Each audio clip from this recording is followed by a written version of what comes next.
evening, students. Welcome to the business studies class. Before starting today's class, I want to clear some doubts of the English medium students.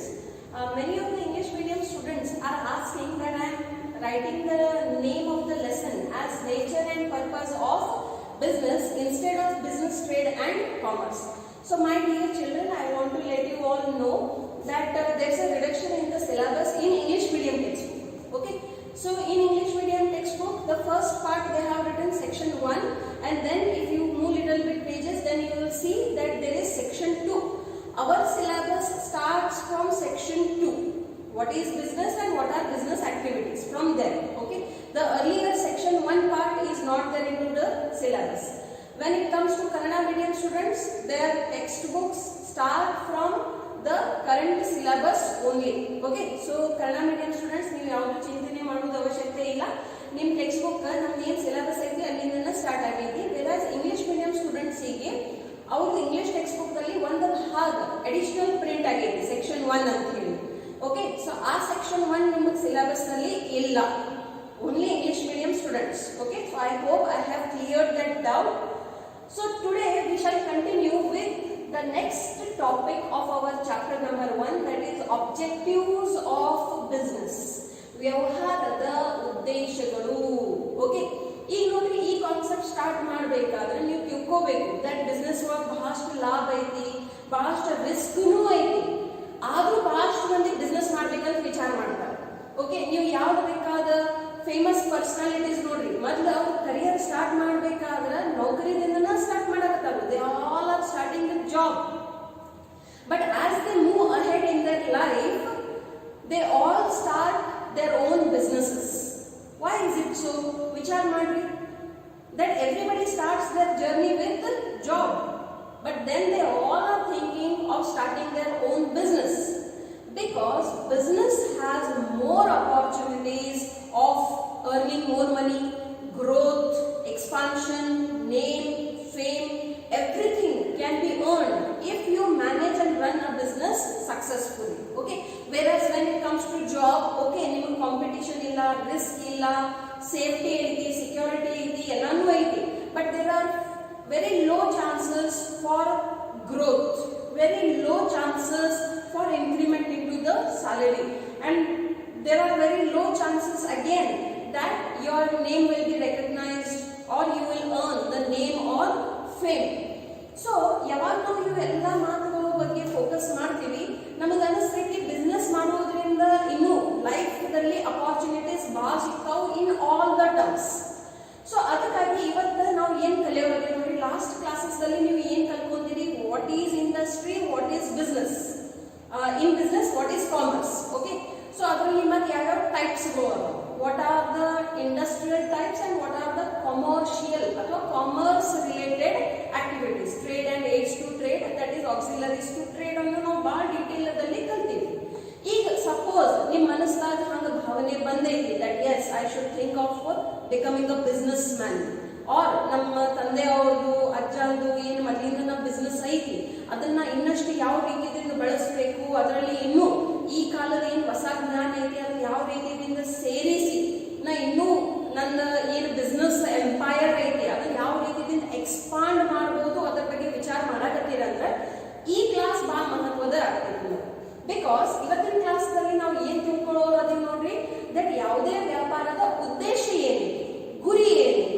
Okay, what are the goals and objectives of a business. ನೋಡ್ರಿ, ಯಾವ ವ್ಯಕ್ತಿ ಗೋಲ್ ಇಲ್ಲ, ಗುರಿ ಇಲ್ಲ, that person is like a dead person only. In the same way, every business organization should and must have the goals and objectives, and you should have short term and long term goals. So ಯಾವಾಗ ನಿಮ್ಮ ಕಡೆ short term ಮತ್ತು long term goals ಇರ್ತಾವು, ನೀವು ನಿಮ್ಮ small plants and strategies ತಯಾರು ಮಾಡ್ತೀರಿ, and long run ದಲ್ಲಿ ನಿಮಗೆ ಏನು ಪ್ಲಾನ್ಸ್ ಅಂಡ್ ಸ್ಟ್ರಾಟಜೀಸ್ ಬೇಕಾಗ್ಯಾವ ಅದರದ್ದು ಪ್ಲಾನಿಂಗ್ ಮಾಡ್ತೀವಿ. ಓಕೆ, ಸೊ ಇವತ್ತಿನ ಕ್ಲಾಸ್ದಲ್ಲಿ ನಾವು ಏನು ತಿಳ್ಕೊಳ್ಳೋರದೀವಿ, ವ್ಯವಹಾರದ ಉದ್ದೇಶಗಳು ಏನೇನದಾವ ಅಂತ. Okay, so the first objective of any business organization is market standing, ಮಾರುಕಟ್ಟೆ ನೆಲೆ. ಎದಕ್ಕೆ ಇದು ಬಹಳ ಮಹತ್ವದ ಐತಿ ನೋಡ್ರಿ, ಈಗಿನ ಕಾಲ, ಈಗಿನ ಯುಗ ಎಂತ ಐತಿ, ಕಾಂಪಿಟಿಟಿವ್ ಯುಗ ಐತಿ. ಇಟ್ಸ್ ಅ ನಡೆಯಾಕತ್ತೈತಿ. ನೀವು ಮಾರ್ಕೆಟ್ ದಲ್ಲಿ ಒಂದು ಮಿಸ್ಟೇಕ್ ಮಾಡಿದ್ರೆ ಸಾಕೈತಿ, ನಿಮ್ಮ ಕಾಂಪಿಟೇಟರ್ ನಿಮಗೆ ಇಮಿಡಿಯೇಟ್ಲಿ ರಿಪ್ಲೇಸ್ ಮಾಡಿಬಿಡ್ತಾರೆ. ಸೊ ಮಾರ್ಕೆಟ್ ನಲ್ಲಿ ಸರ್ವೈವ್ ಆಗ್ಬೇಕಾದ್ರೆ, ಸ್ಟ್ಯಾಂಡ್ ಆಗ್ಬೇಕಾದ್ರೆ ನಿಮ್ಮ ಮೊದಲನೇ ಗುರಿ ಏನಿರ್ತೈತಿ? ಸರ್ವೈವಲ್. ಓಕೆ, ಬದುಕುವುದು. ಆಮೇಲೆ ನೀವು ಗ್ರೋತ್ ಮತ್ತು ಪ್ರಾಫಿಟ್ ಮ್ಯಾಕ್ಸಿಮೈಸೇಷನ್ ಮೇಲೆ ಫೋಕಸ್ ಮಾಡ್ತೀವಿ. But the first objective of any organisation is market standing. Market ದಲ್ಲಿ ಯಾವ ರೀತಿಯಿಂದ ಜಾಗ ಸಿಗಬೇಕು, to make your own place in to the market. So ನೋಡ್ರಿ, ನಿಮ್ಗೆ ಈಗ ಆಲ್ರೆಡಿ ಇಕನಾಮಿಕ್ಸ್ ಅಲ್ಲಿ ನೀವು ಕಲಿತಿರ್ಬೋದು that in market there's an open market, any number of buyers can come, any number of sellers can also come. Okay, liberalization ಆಗೋದ್ರಿಂದ, globalisation ಆಗೋದ್ರಿಂದ ಮತ್ತು privatisation ಆಗೋದ್ರಿಂದ ನಮಗೆ ಇದು ಸೌಲಭ್ಯ ಸಿಕ್ಕೇ.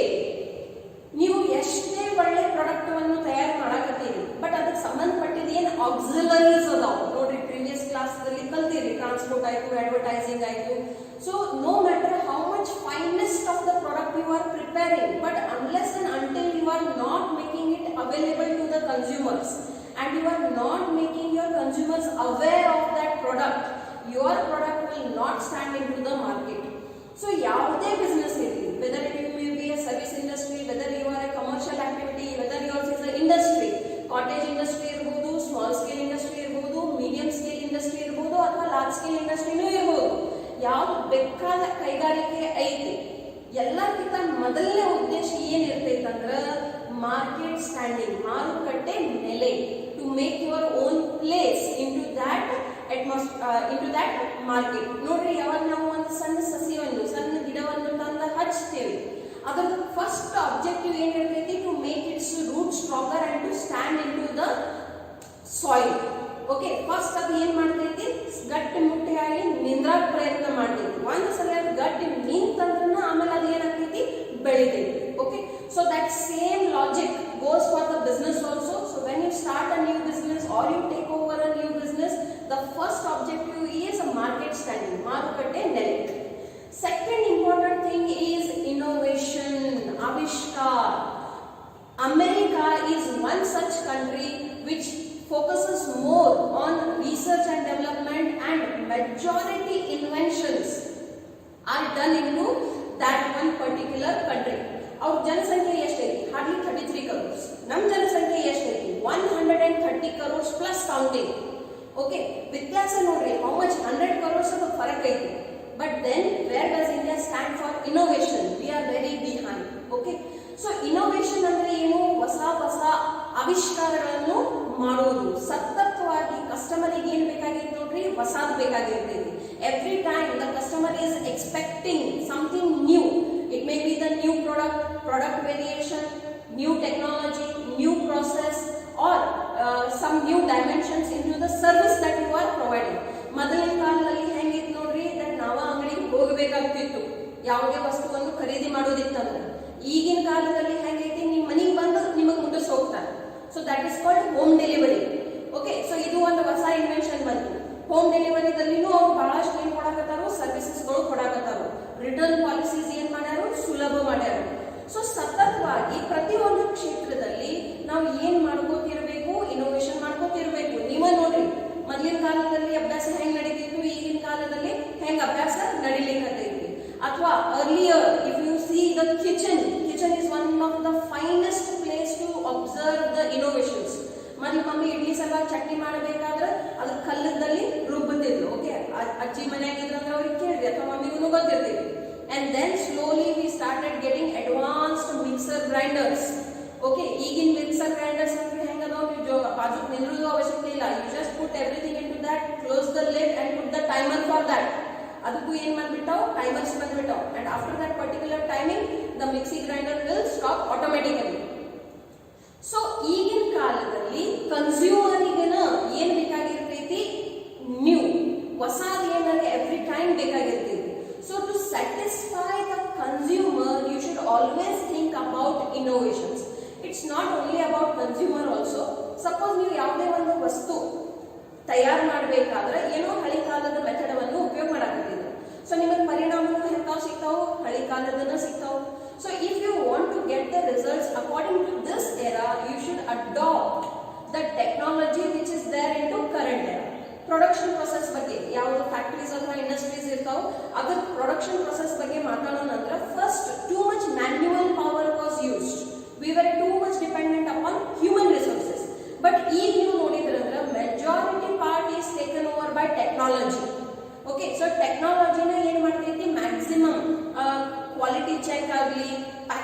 ಆಗಲಿ, ಏನ್ ಪ್ರೊಡಕ್ಷನ್ ಲೈನ್ಸ್ ಇರ್ತಾವ ಅದು ಮೇಂಟೆನೆನ್ಸ್ ಆಗಲಿ, majority part is being taken care bye the technology. So in the production of the goods ಇರಲಿ, ಸರ್ವಿಸಸ್ ಆಫ್ ದ ಗೂಡ್ಸ್ ಇರಲಿ, ಕನ್ಸ್ಯೂಮರ್ ಪ್ರೆಫರೆನ್ಸಸ್ ಆಗಲಿ, ಪ್ರತಿ ಒಂದು ಕ್ಷೇತ್ರದಲ್ಲಿ ಆವಿಷ್ಕಾರದ ಮಹತ್ವತೆ ಬಹಳ ಇದೆ. And therefore every company should and must invest on research and development. ಹೊಸಾದ ಕಂಡುಹಿಡಿಯುವುದು ಮತ್ತು ಇದ್ದಿದ್ದ ಪ್ರಾಡಕ್ಟ್ ಅನ್ನ ಇನ್ನೂ ಬೆಳೆಸುವುದು, ಒಳ್ಳೆ ಗುಣಮಟ್ಟದ ಪ್ರಾಡಕ್ಟ್ ಅನ್ನು ಕೊಡುವುದು. That is coming under innovation. So if you are focusing on innovation, you will always have a upper hand as compared to your competitors. Okay, ನಿಮ್ಮ competitors ಗಿಂತ ನಿಮ್ಮ ಕಡೆ always ಒಂದು advantages ಇರ್ತೈತಿ. ಬಿಕಾಸ್ ಅವ್ರು ಏನ್ ಪ್ರಾಡಕ್ಟ್ ಮಾರ್ಕೆಟ್ ನಲ್ಲಿ offer ಮಾಡಕತ್ತಾರೆ, ನೀವು ಅದಕ್ಕಿಂತನೂ ಒಳ್ಳೆಯ ಪ್ರಾಡಕ್ಟ್ ಅನ್ನು ಆಫರ್ ಮಾಡ್ತಿರ್ತೀವಿ. ಮತ್ತೆ ಯಾವಾಗ ನೀವು ಒಳ್ಳೆ ಪ್ರಾಡಕ್ಟ್ ಆಫರ್ ಮಾಡಕತ್ತೀರಿ, if you are charging little bit more also for that, the customer will be ready to pay for that, because ultimately you are getting the service. So therefore innovation ನಿಂದ ನಿಮಗೆ ಎಲ್ಲಾ ಕ್ಷೇತ್ರದಲ್ಲಿ help ಆಗ್ತೈತಿ. Quality goods ದಲ್ಲಿ help ಆಗ್ತೈತಿ, consumer satisfaction ದಲ್ಲಿ help ಆಗ್ತೈತಿ, and to earn more profit also ನಿಮಗೆ ಅದ್ರಾಗ ಹೆಲ್ಪ್ ಆಗ್ತೈತಿ. So every industry, no matter what business you are doing, you should and must focus on innovation. Okay, then productivity, ಉತ್ಪಾದಕತೆ. Okay, productivity ಅಂದ್ರೆ ಏನು ನೋಡ್ರಿ, ನಿಮ್ಮ ಪ್ರಾಡಕ್ಟಿಗೆ ನೀವು ಒಂದು ಡಿಮಾಂಡ್ ಕ್ರಿಯೇಟ್ ಮಾಡ್ತೀರಿ, ಮಂದಿದಲ್ಲಿ ಅದಕ್ಕೊಂದು ಆಸಕ್ತಿಯನ್ನು ಬೆಳೆಸ್ತೀರಿ. ಬಟ್ ಸಪೋಸ್ ಆ ಪ್ರಾಡಕ್ಟ್ ಆ ಏರಿಯಾದಲ್ಲಿ ಅವೈಲೇಬಲ್ ಇಲ್ಲ, ಟಿವಿದಲ್ಲಿ ಆ ಪ್ರಾಡಕ್ಟ್ ಆಡ್ ಬರಾಕತ್ತೈತಿ, ಬಟ್ ಅಂಗಡಿದಲ್ಲಿ ಹೋಗಿ ಯಾವಾಗ ಆ ಪ್ರಾಡಕ್ಟಿಗೆ ಡಿಮಾಂಡ್ ಮಾಡಾಕತ್ತೀವಿ, ಸಪೋಸ್ ಅದ್ರದ್ದು ಅವೈಲೇಬಿಲಿಟಿ ಇಲ್ಲ ಅಂದ್ರೆ you will lose your consumer. Plus ನೀವು ಏನು ಅಡ್ವರ್ಟೈಸಿಂಗ್ ನಲ್ಲಿ ಮಾರ್ಕೆಟಿಂಗ್ ನಲ್ಲಿ ದುಡ್ಡು ಖರ್ಚು ಮಾಡಿರಿ, ಅದು ಏನಾಗಿಬಿಡ್ತೈತಿ, ವೇಸ್ಟ್ ಆಗಿಬಿಡ್ತೈತಿ. So to meet the demands it is necessary to keep on producing continuously. ಮತ್ತು ಕಂಟಿನ್ಯೂಸ್ಲಿ ಪ್ರೊಡ್ಯೂಸ್ ಮಾಡುವುದರಿಂದ ನಿಮ್ಮ ಕಾಸ್ಟ್ ಆಫ್ ಪ್ರೊಡಕ್ಷನ್ ಏನಾಗ್ತೈತಿ, ಕಡಿಮೆ ಆಗ್ತೈತಿ. And it will help you in earning more profits also. So therefore, ನಿಮ್ದೇನು ಉತ್ಪಾದಕತೆಯ ಶಕ್ತಿ ಐತಿ ಅಥವಾ ಏನು ಲಿಮಿಟ್ ಐತಿ, it should go on increasing every time you produce. Okay. Then physical and financial resources. ಎರಡು ಪಾಯಿಂಟ್ ಇದರಲ್ಲಿ ಕವರ್ ಆಗತ್ತ ನೋಡ್ರಿ, ಭೌತಿಕ ಮತ್ತು ಹಣಕಾಸು ಸಂಪನ್ಮೂಲಗಳು. ಇವು ಎರಡೂ ರಿಸೋರ್ಸಸ್ ಹೆಂಗ್ ಅದಾವ ನೋಡ್ರಿ, ಲಿಮಿಟೆಡ್ ಅವ. We do not have unlimited money. ಐದು ಯಾರ ಕಡೆ ಅಷ್ಟು ದುಡ್ಡು ಎಷ್ಟು ಬೇಕಾದಷ್ಟು ಉಪಯೋಗ ಮಾಡ್ರಿ, ಎಂದು ಖಾಲಿ ಆಗಂಗಿಲ್ಲ. Nobody has that. Okay. Similarly goes with the physical resources also. ಭೌತಿಕ ಸಂಪನ್ಮೂಲಗಳು. ಓಕೆ, ನೀರಾಗಲಿ ಅಥವಾ ಏನ್ ನಮ್ಮ ಕಡೆ ಮಿನರಲ್ಸ್ ಅದಾವ. ಓಕೆ, ಯಾವ್ದನ್ನ ನಾವು ಉಪಯೋಗ ಮಾಡ್ತೀವಿ ಬಹಳಷ್ಟು ಇಂಡಸ್ಟ್ರೀಸ್ ಅಲ್ಲಿ, ಅವು ಹೆಂಗ ಅದಾವ, ಲಿಮಿಟೆಡ್ ಅವ. So it's very important that every business organization should understand the maximum utilization of resources. ಏನ್ ನಿಮ್ ಕಡೆ ಸಂಪನ್ಮೂಲಗಳು ಅದಾವ ಅದರದ್ದು ಜಾಸ್ತಿ ಒಳ್ಳೆಯ ರೀತಿಯಿಂದ ಸದಾ ಉಪಯೋಗ ಆಗಬೇಕು. ವೇಸ್ಟೇಜಸ್ ಏನಾಗಬೇಕು ಆದಷ್ಟು ಕಮ್ಮಿ ಆಗಬೇಕು, ಮಿನಿಮಮ್ ಆಗಿರ್ಬೇಕು. ಅಂದಾಗ ಮಾತ್ರನ ನೀವು ಗುಣಮಟ್ಟದ ಪ್ರಾಡಕ್ಟ್ ಅನ್ನು ತಯಾರು ಮಾಡ್ತೀರಿ. ಆ ಪ್ರೊಡಕ್ಷನ್ ಅದು ಏನ್ ಖರ್ಚಾಗಿರ್ತೈತಿ ಅದನ್ನು ಕಂಟ್ರೋಲ್ ಮಾಡಕ್ ಸಾಧ್ಯತೆ ಆಗ್ತೈತಿ. ಸೊ ಪ್ರತಿ ಒಂದು ಬಿಸ್ನೆಸ್ ಇವು ಎರಡು ಮಾತ್ರ ಮೇಲೆ ಫೋಕಸ್ ಮಾಡಬೇಕು. ಫಿಸಿಕಲ್ ರಿಸೋರ್ಸಸ್ ಅಲ್ಲಿ ನೋಡ್ರಿ, we can focus on minerals, we can focus on water and other resources that are required for that production of particular product. Financial resources, when we are speaking, we are looking for the smooth inflow of the cash. ಎರಡು ಪ್ರಕಾರದಲ್ಲಿ ಬೇಕಾಗಿರ್ತೈತಿ. ಒಂದು ಇರ್ತೈತಿ fixed capital, ಇನ್ನೊಂದು ಇರ್ತೈತಿ working capital. Fixed capital ಅಂದ್ರೆ ಏನು, once you have invested that money in to the business, it will be there for the long time. For example, ಒಂದು ಯಾವುದೇ ಪ್ಲಾಂಟ್ ಅಥವಾ ಮಷೀನರಿ ಖರೀದಿ ಮಾಡಬೇಕಾದ್ರೆ ಕಮ್ಮಿ 5 ರಿಂದ 10 ಲಕ್ಷ ರೂಪಾಯಿ ಖರ್ಚು ಮಾಡಬೇಕಾಗ್ತೈತಿ. ಸೊ ಅದನ್ನ ನೀವು ಖರ್ಚು ಮಾಡಿದ್ರೆ ನಿಮ್ ದುಡ್ಡು ಅಷ್ಟು ಏನಾಗಿರ್ತೈತಿ, ಬ್ಲಾಕ್ ಆಗಿರ್ತೈತಿ. ಯಾಕಂದ್ರೆ ಆ ದುಡ್ಡು ಆ ಮಷೀನರಿದಲ್ಲಿ ಇನ್ವೆಸ್ಟ್ ಆಗಿರ್ತೈತಿ. ಅಂಥದ್ದು ಏನು ಇನ್ವೆಸ್ಟ್ಮೆಂಟ್ ಐತಿ ಅದನ್ನ ನಾವು ಫಿಕ್ಸ್ಡ್ ಕ್ಯಾಪಿಟಲ್ ಅಂತ ಕರಿತೀವಿ. ಇನ್ ಡೇ ಟು ಡೇ ದಿನನಿತ್ಯದ ಏನು ಖರ್ಚುಗಳು ಇರ್ತಾವ ಅದನ್ನ ಮ್ಯಾನೇಜ್ ಮಾಡ್ಲಿಕ್ಕೆ ನಮಗೆ ಏನ್ ಬೇಕಾಗಿರ್ತೈತಿ, ವರ್ಕಿಂಗ್ ಕ್ಯಾಪಿಟಲ್ ಬೇಕಾಗಿರ್ತೈತಿ. ಸೊ ವರ್ಕಿಂಗ್ ಕ್ಯಾಪಿಟಲ್ ಅಂದ್ರೆ ಏನು, cash in hand or cash at bank. Okay, ನಿಮಗೆ ಸಂಕ್ಷಿಪ್ತದಲ್ಲಿ ಹೇಳಬೇಕಾದ್ರೆ ಕೈಯಾಗ ಏನ್ ದುಡ್ಡು ಇರ್ತೈತಿ ಅಥವಾ ಬ್ಯಾಂಕ್ದಲ್ಲಿ ನೀವು ಏನ್ ಖಾತೆದಲ್ಲಿ ದುಡ್ಡನ್ನು ತುಂಬಿಟ್ಟಿರ್ತೀರಿ, ಯಾವ್ದನ್ನ ನೀವು ಯಾವಾಗ ಬೇಕಾದಾಗ ಉಪಯೋಗ ಮಾಡಬಹುದು. That is called as current asset.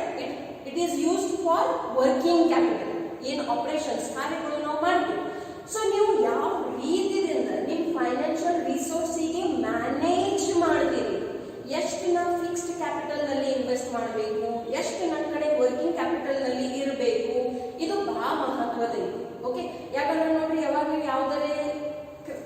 Payment ಮಾಡೋದೈತಿ. Okay, ಆ ಪೇಮೆಂಟ್ ಮಾಡಬೇಕಾದ್ರೆ ನಿಮ್ಮ ಅಂಗಡಿಯಾಗ ದುಡ್ಡನ್ನ ಇಲ್ಲಂದ್ರೆ ಅದು ನಿಮ್ಮ ಕ್ರೆಡಿಟಬಿಲಿಟಿ ಮೇಲೆ ಇಂಪ್ಯಾಕ್ಟ್ ಆಗ್ತೈತಿ.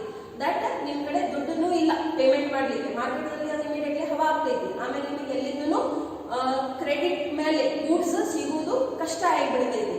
So it's necessary to maintain the working capital, the flow of cash in to a proper manner.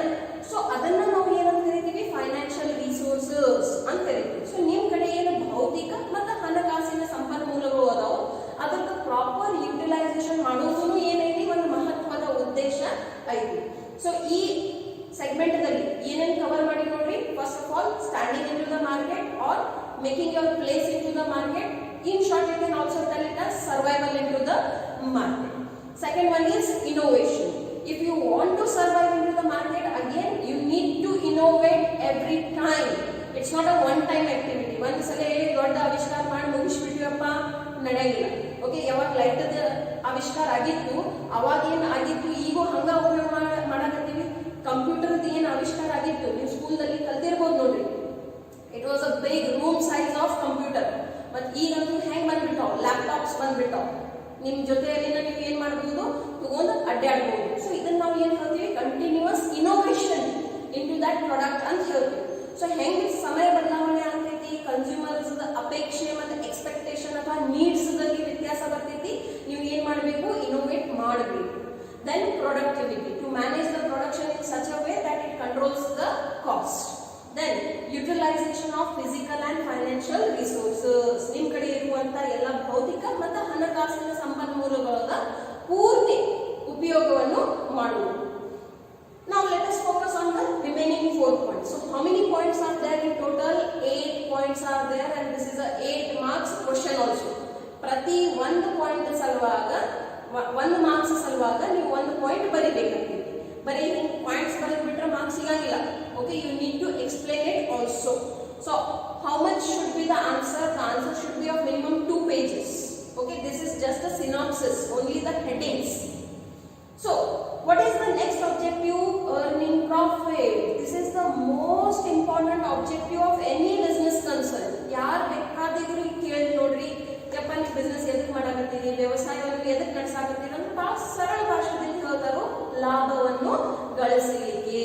Okay, so ಲಾಭ ಗಳಿಸುವುದು ಒಂದು ಪ್ರಮುಖವಾದಂತಹ ಏನಿರ್ತೈತಿ, ಉದ್ದೇಶ ಇರ್ತೈತಿ ಯಾವುದೇ ವ್ಯವಸಾಯ. ಈಗ ನೀವು ಆಲ್ರೆಡಿ ನಿಮ್ಮ ಬ್ರಿಡ್ಜ್ ಕೋರ್ಸ್ ದಲ್ಲಿ ತಿಳ್ಕೊಂಡಿರಿ that what is profit. When your selling price is greater than your cost price, the difference itself is your profit. Even mathematics ದಲ್ಲಿನೂ ಇದೆಲ್ಲ ಸಮ್ಸ್ ನೀವು ಬಿಡಿಸ್ಕೊಂಡನ ಬಂದಿರಿ. ಸೊ ನಿಮಗೆ ಸಾಮಾನ್ಯ ಜ್ಞಾನ ಐತಿ ಲಾಭ ಅಂದ್ರೆ ಏನು. ಸೊ ನಿಮ್ದು ವೆಚ್ಚ ಏನಿರಬೇಕು, ಕಮ್ಮಿ ಇರಬೇಕು. Your cost should be minimum and your selling price should be the maximum and the difference is your profit. So ಇದು ಒಂದು ದಾರಿ ಐತಿ ಪ್ರಾಫಿಟ್ ಅನ್ನು ಗಳಿಸ್ಬೇಕು. ಸೆಕೆಂಡ್ ಏನೈತಿ ಅಂದ್ರೆ ನಿಮ್ದು ಬಿಸ್ನೆಸ್ ಆದಷ್ಟು ಜಾಸ್ತಿ ವ್ಯಾಪಾರ ಆಗಬೇಕು ಮತ್ತು ವಿಸ್ತಾರ ಆಗಬೇಕು. You should have huge business where too many transactions are there. So ultimately with the more number of transactions you will earn again more. Okay, so ಯಾವುದೇ ಒಂದು ಬಿಸ್ನೆಸ್ ಒಂದು ಮಹತ್ವದ ಗುರಿ ಅಥವಾ ಉದ್ದೇಶ ಏನಿರ್ತೈತೆ ಅಂದ್ರೆ ಜಾಸ್ತಿ ಲಾಭವನ್ನು ಗಳಿಸುವುದು, to earn maximum of profit. Next important point is manager performance and development. ವ್ಯವಸ್ಥಾಪಕನ ಕಾರ್ಯಕ್ಷಮತೆ ಮತ್ತು ಅಭಿವೃದ್ಧಿ. 2 points, important words, performance and development. ಕಾರ್ಯಕ್ಷಮತೆ ಮತ್ತು ಅಭಿವೃದ್ಧಿ. ನೋಡ್ರಿ, ಯಾವುದೇ ವ್ಯವಸಾಯ ತಾನ ನಡೆಯಂಗಿಲ್ಲ.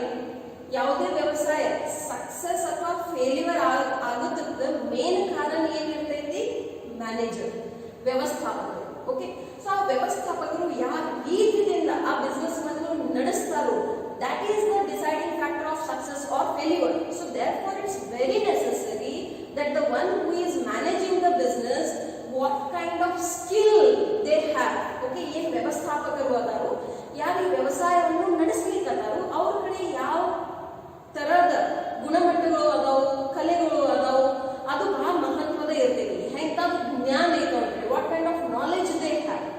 ಸೊ ಆ ನಾಲೆಜ್ ನಾವು ಹೆಂಗ್ ಚೆಕ್ ಮಾಡ್ತೀವಿ, into their performance, the way they perform, the way they give the results, the way they meet the deadlines and they reach their targets. ಅದನ್ನ ನಾವು ಏನಂತ ಕರಿತೀವಿ, ಕಾರ್ಯಕ್ಷಮತೆ, ಪರ್ಫಾರ್ಮೆನ್ಸ್ ಅಂತ ಕರಿತೀವಿ. ಸೊ ಪ್ರತಿ ಒಬ್ಬ ಮ್ಯಾನೇಜರ್ ಮತ್ತೆ ನೋಡ್ರಿ, ಪ್ರತಿ ಒಂದು ಹಂತದಲ್ಲಿ ಮ್ಯಾನೇಜರ್ಸ್ ಇರ್ತಾರೆ. ಟಾಪ್ ಲೆವೆಲ್ ನಲ್ಲಿನೂ ಮ್ಯಾನೇಜರ್ಸ್ ಇರ್ತಾರೋ, ಮಿಡಲ್ ಲೆವೆಲ್ ನಲ್ಲಿನೂ ಮ್ಯಾನೇಜರ್ಸ್ ಇರ್ತಾರೋ, ಕೆಳ ಹಂತದಲ್ಲಿನೂ ಮ್ಯಾನೇಜರ್ಸ್ ಇರ್ತಾರೆ. ಮತ್ತು ಪ್ರತಿ ಒಬ್ಬರಿಗೆ ಕೆಲವೊಂದು ಕಾರ್ಯಗಳನ್ನು ನಾವು ಕೊಟ್ಟಿರ್ತೀವಿ. ಅದ್ರ ತಕ್ಕಂಗೆ ಅವ್ರು ಏನ್ ಮಾಡ್ತಾರೋ ಕೆಲಸವನ್ನು ಮಾಡ್ತಿರ್ತಾರೆ. ಈಗ ಅವ್ರು ಏನ್ ಕೆಲಸವನ್ನು ಮಾಡ್ಲಿಕ್ಕತ್ತಾರೋ ಅಥವಾ ಮಾಡ್ಯಾರೋ ಅದ್ರದ್ದು ಚೆಕ್ ನಾವು ಮಾಡ್ಕೋತಿರ್ಬೇಕು. ದಟ್ ಅವ್ರು ಏನ್ ಕೆಲಸ ಮಾಡಾಕತ್ತಾರೋ ಅಥವಾ ಮಾಡಿ ಮುಗಿಸ್ಯಾರ, whether it was according to the standard, ಅಂದ್ರೆ ನಿಮ್ಗೇನ್ ಅಪೇಕ್ಷೆ ಇತ್ತು ಅದ್ರ ತಕ್ಕಂಗನ ಅದು ಕೆಲಸ ಆಗೈತಿ ಓ ಇಲ್ಲ. If the work is done properly, ultimately you are going to earn profits. But if the work is not done properly, even if you have one of the finest physical and financial resources, the firm will go into losses. So ನೋಡ್ರಿ, ಬರೀ ನಿಮ್ ಕಡೆ ಚಲೋ ಅಂತ ಭೌತಿಕ ಸಂಪನ್ಮೂಲ ಐತಿ, ಬಹಳಷ್ಟು ಹಣಕಾಸು ಐತಿ ಅಂದ್ರೆ ನಿಮ್ ಬಿಸ್ನೆಸ್ ಸಕ್ಸಸ್ ಆಗೇ ಬಿಡ್ತೈತಿ? ನೋ. ಓಕೆ, ನಿಮ್ ಕಡೆ ಎಲ್ಲಾ ಸಂಪನ್ಮೂಲಗಳು ಅದಾವ, ಬಟ್ ಆ ಸಂಪನ್ಮೂಲಗಳು ಹೆಂಗ್ ಉಪಯೋಗ ಮಾಡಬೇಕು ಅದ್ರ ಜ್ಞಾನನ ನಿಮ್ ಕಡೆ ಇಲ್ಲ ಅಂದ್ರೆ ಸಕ್ಸಸ್ ಆಗ್ಲಿಕ್ಕೆ ಸಾಧ್ಯತೆ ಇಲ್ಲ. ಹಾಗಾಗಿ ವ್ಯವಸ್ಥಾಪಕನದ ಒಂದು ಏನ್ ಕಾಂಟ್ರಿಬ್ಯೂಷನ್ ಐತಿ, ರೋಲ್ ಐತಿ, ಅದು ಬಹಳ ಮಹತ್ವದಾಗಿ ಬಿಡ್ತೈತಿ. ಸೊ ಹಾಗಾಗಿ ಸತತವಾಗಿ ಬಿಸ್ನೆಸ್ ಉದ್ದೇಶದಲ್ಲಿ, ವ್ಯವಹಾರದ ಉದ್ದೇಶದಲ್ಲಿ ನೀವು ಇನ್ನೊಂದು ಯಾವ ಮಾತಿನ ಮೇಲೆ ಫೋಕಸ್ ಮಾಡಬೇಕು, ದಟ್ ವ್ಯವಸ್ಥಾಪಕನ ಕಾರ್ಯಕ್ಷಮತೆ ಎಂತಾದೈತಿ, whether he has that ability to perform or not. In the same way, what is the contribution of manager into development? ಅದನ್ನು ನಿಮಗೆ ಚೆಕ್ ಮಾಡಲಿಕ್ಕೆ ಬರಬೇಕು. ದಟ್ ಅಭಿವೃದ್ಧಿದಲ್ಲಿ ಆ ಮ್ಯಾನೇಜರ್ ಕಾಂಟ್ರಿಬ್ಯೂಷನ್ ಎಷ್ಟೈತಿ, ಅವ್ರು ಬರುವುದರಿಂದ, ಅವ್ರ ಜ್ಞಾನದಿಂದ, ಅವ್ರು ಮಾಡುವಂತ ಕೆಲಸದ ರೀತಿಯಿಂದ ಬೆಳವಣಿಗೆ ಆಗ್ಲಿಕ್ಕತೈತಿ ಅಥವಾ ಇಲ್ಲ. ಓಕೆ, ಸೊ ಇದ್ರ ಮೇಲೂ ನೀವು ಬಹಳಷ್ಟು ಗಮನವನ್ನು ಕೊಡಬೇಕು. ಯಾಕಂದ್ರೆ ಒಂದು ವ್ಯವಸ್ಥಾಪಕನದ ಏನು ಕೌಶಲ್ಯತೆ ಇರ್ತೈತಿ, ಅವ್ರ ಕಡೆ ಇರುವಂತಹ ಏನ್ ಜ್ಞಾನ ಇರ್ತೈತಿ, ಮತ್ತು ಅವ್ರು ಏನ್ ಕಾರ್ಯ ಮಾಡೋದು ವಿಧಾನ ಇರ್ತೈತಿ, ಅದರಿಂದ ಡಿಸೈಡ್ ಆಗ್ತೈತಿ ದಟ್ ಆ ವ್ಯವಸ್ಥೆಯ ಅಥವಾ ವ್ಯಾಪಾರದ ಅಭಿವೃದ್ಧಿ ಆಗ್ತೈತೋ ಇಲ್ಲ. And this is again important, growth. Because see there are by large ಇಷ್ಟೆಲ್ಲ ಪಾಯಿಂಟ್ಸ್ ಈಗ ನಾ ಸಂಕ್ಷಿಪ್ತದಲ್ಲಿ ನಿಮಗೆ ಹೇಳಬೇಕಾದ್ರೆ ಮೂರೇ ಶಬ್ದದಲ್ಲಿ ನಾನು ನಿಮಗೆ ತಿಳಿಸಿ ಹೇಳ್ಬೋದು. First one is survival, second one is profit, and the third one is growth. ಬಹಳ ಸಿಂಪಲ್ ದಲ್ಲಿ ನೋಡಿ, ಸರ್ವೈವಲ್ ಬದುಕುವುದು, ಪ್ರಾಫಿಟ್ ಲಾಭ ಗಳಿಸುವುದು, ಅಂಡ್ ಗ್ರೋತ್ ವಿಸ್ತಾರ ಮಾಡುವುದು. ಓಕೆ, ಈಗ ವಿಸ್ತಾರ ಯಾರು ಬಂದು ಮಾಡೋರು? ಮ್ಯಾನೇಜರ್. ಸೊ ಯಾರಿಗೆ ನೀವು ಜವಾಬ್ದಾರಿ ಒಪ್ಪಿಸಿರಿ that this is the firm, this is my objective, this is my dream and this has to be done. So ಅವ್ರ ಕಡೆ ಇರುವಂತ ನಾಲೆಡ್ಜ್ ಮತ್ತು ಏನೇನು ಅವ್ರ ಕಡೆ ಅನುಭವ ಇರ್ತೈತಿ ಅದನ್ನು ಉಪಯೋಗ ಮಾಡಿ ಅವರು ಏನ್ ಪ್ರಯತ್ನ ಮಾಡ್ತಿರ್ತಾರೋ ಆ ವ್ಯಾಪಾರದ ಅಭಿವೃದ್ಧಿ ಮಾಡ್ಲಿಕ್ಕೆ ಪ್ರಯತ್ನ ಮಾಡ್ತಿರ್ತಾರೆ. ಸೊ ನೀವು ನೋಡ್ಕೋತಿರ್ಬೇಕು ಯಾರು ಮಾಲಕರದಾರು ಅಥವಾ ಏನ್ ಟಾಪ್ ಅವ್ರ ಮೇಲೆ ಕೆಲಸ ಮಾಡ್ತಿರ್ತಾರೋ they need to have a check that whether the manager is contributing to the development or not. So manager's performance and development is also one of the most important objective of any business organization. Next, worker performance and attitude. Notary, manager is somebody else, worker is somebody else. Manager is having certain authority and power with him who commands the worker to work. Okay, so ವ್ಯವಸ್ಥಾಪಕರ ಕಡೆ ಅವ್ರ ಕೈಯಾಗ ಏನಿರ್ತೈತಿ ಬಹಳಷ್ಟು power ಇರ್ತೈತಿ. ಅವ್ರದ್ದು basic job ಏನ್ ಇರ್ತೈತಂದ್ರೆ ಕೆಲಸ ಮಾಡಿಸುವುದು ಅವ್ರದ್ದು ಕೆಲಸ ಇರ್ತೈತಿ. ಓಕೆ, ಮತ್ತೇನು ವರ್ಕರ್ ಇರ್ತಾರ, ಕಾರ್ಮಿಕರು ಇರ್ತಾರೋ ಅವ್ರದ್ದು ಕೆಲಸ ಏನಿರ್ತೈತಿ ಕೆಲಸ ಮಾಡುವುದು. ಅವ್ರಿಗೆ ಏನ್ ಮೇಲಿನ ನಿರ್ದೇಶ ಬರ್ತಾವೋ ಅದ್ರ ತಕ್ಕಂಗ ಅವ್ರು ಏನ್ ಮಾಡ್ತಾರೋ ಕೆಲಸವನ್ನು ಮಾಡ್ತಾರೆ. ಓಕೆ, ಸೊ ಮ್ಯಾನೇಜರಿಗೆ ಒಂದು ಹುದ್ದೆ ಇರ್ತೈತಿ, ಕೆಲವೊಂದಿಷ್ಟು ಪವರ್ಸ್ ಇರ್ತಾರೋ, ಯಾಕಂದ್ರೆ ಅವ್ರದ್ದು ಕೆಲಸ ಏನೈತಂದ್ರೆ ಕೆಲಸ ಮಾಡಿಸುವುದು. What is their job? To get the work done. And what is the job of any worker? To do the work as guided or directed.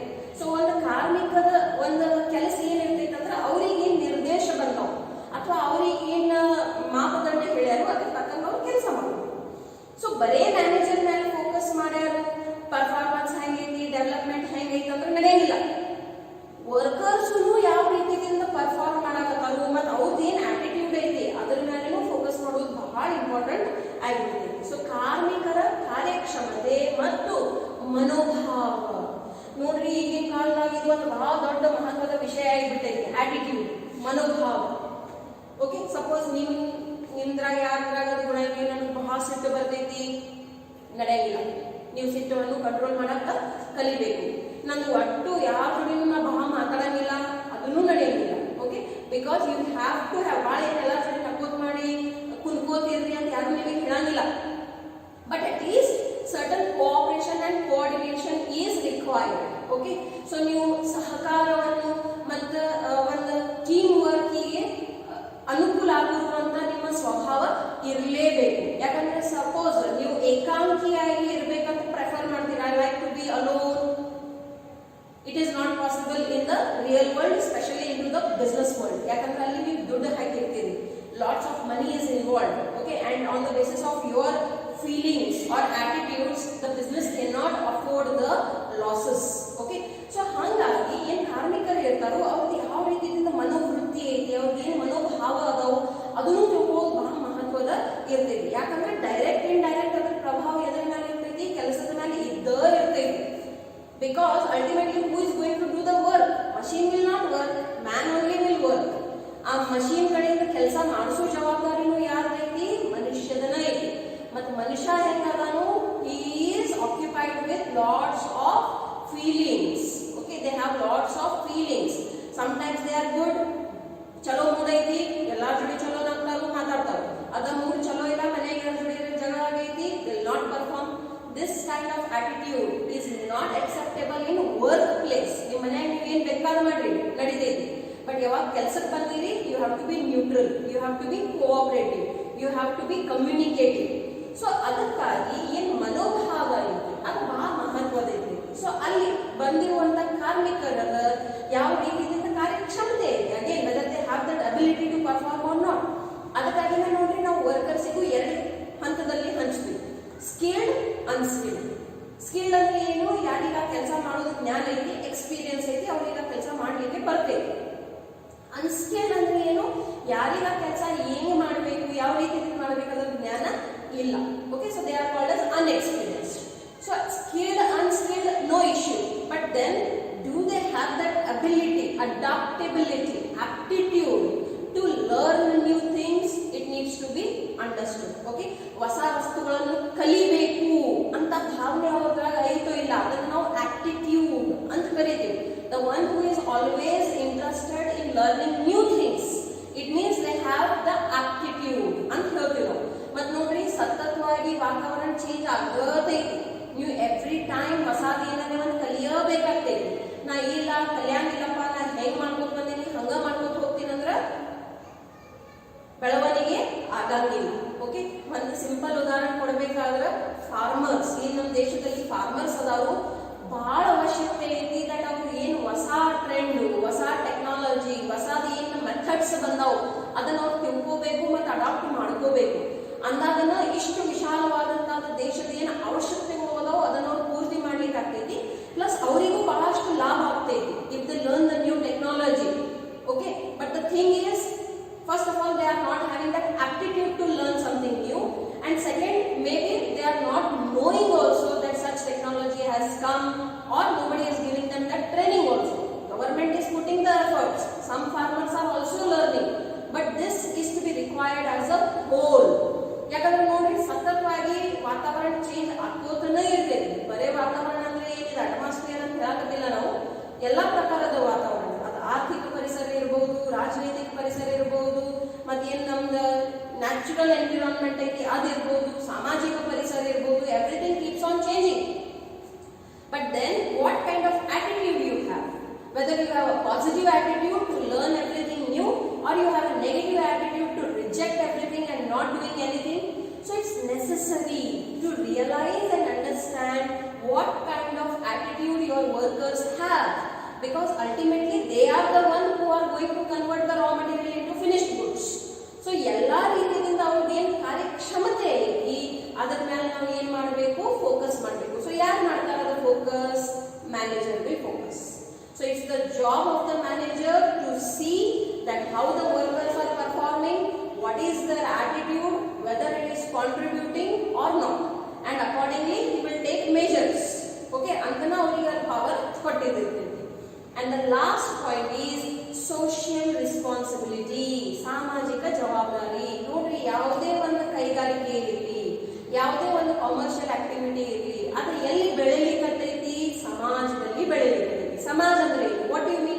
society. Society means all the things that surround us. That is called society. So when we are taking so many things, ಅದು industrial ಇರಲಿ ಅಥವಾ trader ಇರಲಿ, AIDS to trader ಇರಲಿ, ನಾವು ಬಹಳಷ್ಟು ವಸ್ತುಗಳನ್ನು ನಮ್ಮ ಸಮಾಜದಿಂದ ತಗೋತಿರ್ತೀವಿ. ಸೊ ಇದು ನಮ್ಮ ಒಂದು ನೈತಿಕ ಜವಾಬ್ದಾರಿಯಾಗಿರ್ತೈತಿ. It becomes our moral duty to make sure we are giving the right things back to the society. Okay, so ಒಂದು ಬಿಸ್ನೆಸ್ ಮ್ಯಾನ್ ಯಾವ ಉದ್ದೇಶ ಇರ್ತೈತಿ, ಮ್ಯಾಕ್ಸಿಮೈಸೇಷನ್ ಆಫ್ ಪ್ರಾಫಿಟ್. ಅವು ಯಾವ ರೀತಿಯಿಂದ ಸಮಾಜಕ್ಕಾಗಿ ಒಂದು ನೈತಿಕತೆಯನ್ನು ಪಾಲನೆ ಮಾಡಬಹುದು. ಎಲ್ಲಾನು ಫ್ರೀದಾಗ ಕೊಟ್ಟು ಬಿಟ್ರೆ ಅಂದ್ರೆ ಅದೊಂದು ಜವಾಬ್ದಾರಿ ಪೂರ್ಣ ಆಗ್ಬಿಡ್ತೈತಿ? ನೋ, ಯಾಕಂದ್ರೆ ಫ್ರೀದಾಗ ಕೊಟ್ರೆ ಅಂದ್ರೆ ಅದು ಬಿಸ್ನೆಸ್ ಆಗಂಗಿಲ್ಲ. So then how? First by giving quality goods. ಅವ್ರು ಏನು ವಸ್ತುಗಳನ್ನು ತಯಾರು ಮಾಡಕತ್ತಾರು ಅದು ಗುಣಮಟ್ಟದ ಇರಬೇಕು. ಯಾಕಂದ್ರೆ ನಾವು ಬಹಳಷ್ಟು ಭರವಸೆಯನ್ನು ಇಟ್ಟು ಆ ವಸ್ತುಗಳನ್ನು ಉಪಯೋಗ ಮಾಡ್ತಿರ್ತೀವಿ. ಈಗ ಉದಾಹರಣೆಗಾಗಿ ಅಡಾನಿ ಅಂತ ನೀವು ಒಂದು ಬಿಸ್ನೆಸ್ ಮ್ಯಾನ್ ಹೆಸರು ಕೇಳಿರ್ಬಹುದು. ಸಪೋಸ್ ಕೇಳಿಲ್ಲ ಅಂದ್ರೆ ಇವತ್ತ ಗೂಗಲ್ ಮಾಡ್ರಿ. ಯಾಕಂದ್ರೆ ಈಗ ಸದ್ಯ he is growing a lot into our Indian context. ಏನ್ ತಯಾರು ಮಾಡ್ತಾರು? he is also like Ambani doing business in many of the fields, whether it may be textile, whether it may be petroleum, whether it may be fast moving commodity goods. So ನೋಡ್ರಿ, ನೀವು ಎಣ್ಣೆಯನ್ನು ತರ್ತೀರಿ ಮನೆಯಲ್ಲಿ, ಅದನ್ನು ಒಂದು Adani product ಐತಿ. So ಎಣ್ಣೆ ಆಗಿರ್ಬಹುದು ಅಥವಾ ಏನ್ ಹಿಟ್ಟುಗಳು ಅದಾವು ಅವು ಆಗಿರ್ಬಹುದು, ಅಕ್ಕಿ ಆಗಿರ್ಬಹುದು, ಇವೆಲ್ಲ ಫಾಸ್ಟ್ ಮೂವಿಂಗ್ ಕಮಾಡಿಟಿ ಗುಡ್ಸ್ ದಲ್ಲಿ ಬರ್ತಾವೆ, FMCG ಪ್ರಾಡಕ್ಟ್ಸ್ ಅಂತ ಕರೀತೀವಿ. ಸೊ ಅಲ್ಲಿ ಅವ್ರ ನೈತಿಕ ಒಂದು ಧರ್ಮ, ಒಂದು ಜವಾಬ್ದಾರಿ ಏನಾಗಿಬಿಡ್ತೈತಂದ್ರ ಸಮಾಜದಿಂದನ ಅವರೆಲ್ಲ ತಗೊಂಡಿರ್ತಾರೆ. ಈ ಎಣ್ಣೆ ಅವ್ರು ತಯಾರು ಮಾಡ್ಬೇಕಾದ್ರೆ ಅದಕ್ಕೆ ಬೀಜಗಳು ಬೇಕು. ಓಕೆ, ಬೀಜ ಯಾರು ತಯಾರು ಮಾಡ್ಕೊಡ್ತಾರೋ? ರೈತರನ್ನು ತಯಾರು ಮಾಡ್ಕೊಡ್ತಾರೆ. If you are producing a cotton oil, cotton seeds are required. If you are producing sunflower oil, sunflower seeds are required. Okay, if you are producing olive oil, olives are required. Okay, so point ಏನಾಯ್ತಂದ್ರೆ whatever product you are producing, it has to be of good quality. That is point number 1. Second, whatever wastes are generated during the process of production. ಈಗ ನೋಡ್ರಿ, ಯಾವುದೇ production process ದಲ್ಲಿ ಕೆಲವೊಂದಷ್ಟು waste ಅಂತೂ ತಯಾರಾಗೇ ಆಗ್ತಾವೆ.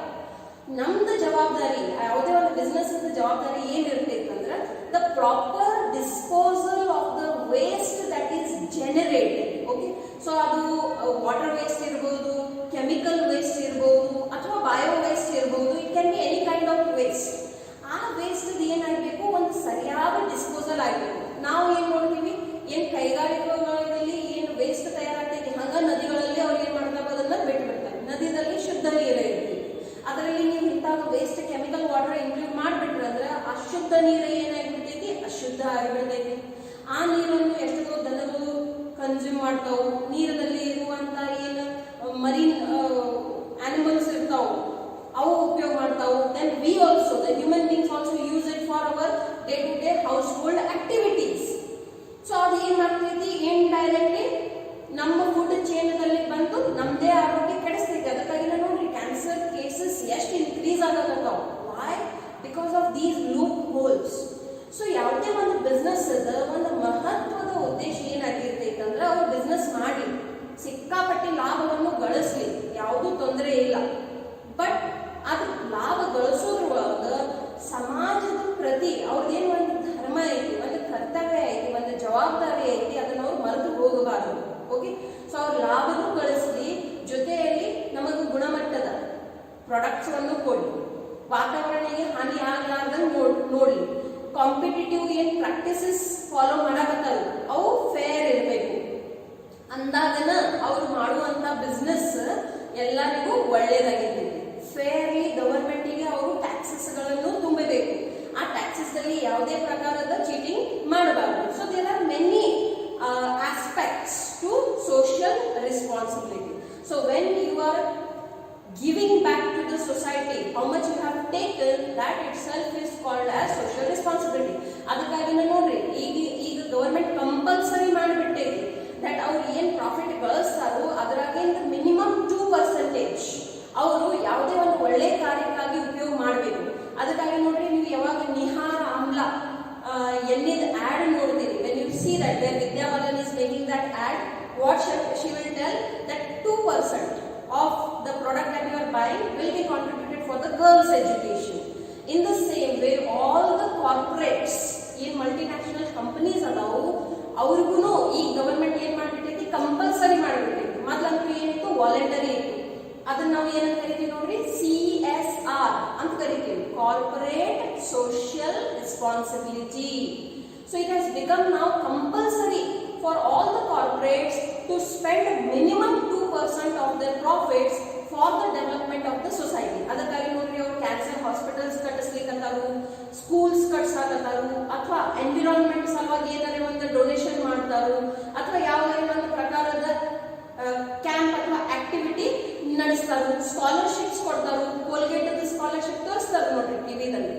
So ಇವು ಎಲ್ಲ ಏನದಾವು ಅವ್ರದ್ದೇನು ಸಮಾಜದ ಪ್ರತಿಯೊಂದು ಜವಾಬ್ದಾರಿ ಐತಿ ಅವ್ರು ಮಾಡುವಂತ ಕಾರ್ಯಗಳು. ಮೊದಲು ಇದು ವಾಲಂಟರಿ ಇತ್ತು, ಈಗ ಏನಾಗ್ಬಿಟ್ಟೈತಿ ಕಂಪಲ್ಸರಿ ಆಗಿಬಿಟ್ಟೈತಿ. Okay, so let us revise the 4 points in this slide. First one is earning profit. The objective of any business is to earn maximization of profit. ಜಾಸ್ತಿ ಲಾಭ ಆಗಬೇಕು. Second, to keep a check on managers performance and development. Manager ಯಾವ ರೀತಿಯಿಂದ ಅವರ ಕಾರ್ಯಕ್ಷಮತೆಯನ್ನು ಉಪಯೋಗ ಮಾಡ್ಲಿಕ್ಕತ್ತಾರೋ ಮತ್ತೆ ಯಾವ ರೀತಿಯಿಂದ ವ್ಯವಹಾರಿಗೆ ಅಭಿವೃದ್ಧಿಯನ್ನು ತಂದುಕೊಡಕತ್ತಾರೋ. Then workers performance and attitude, ಕಾರ್ಮಿಕರ ಕಾರ್ಯಕ್ಷಮತೆ ಮತ್ತು ಅವರ ಮನೋಭಾವ. ಯಾಕಂದ್ರೆ ಇದು ಎರಡೂ ಡೈರೆಕ್ಟ್ಲಿ ವ್ಯವಹಾರದ ಅಭಿವೃದ್ಧಿಗೆ ಸಂಬಂಧಪಟ್ಟಿದ್ದದ. ಮತ್ತು ಕೊನೆಯದಕ್ಕಾಗಿ ಸಾಮಾಜಿಕ ಜವಾಬ್ದಾರಿ, ಯಾವ ರೀತಿಯಿಂದ ಸಮಾಜದ ಪ್ರತಿ ಅವರು ಇರುವಂತ ಜವಾಬ್ದಾರಿಗಳನ್ನು ಅವ್ರು ಏನ್ ಮಾಡ್ಸಕತ್ತಾರೋ ನಿಭಾಯಿಸ್ಲಿಕ್ಕತ್ತಾರ. Okay, so these are the objectives of business. So with this we come to an end. This is my mobile number. So if you have any doubts, kindly feel free to call me or message me on this number. I hope you are understanding my classes. Thank you.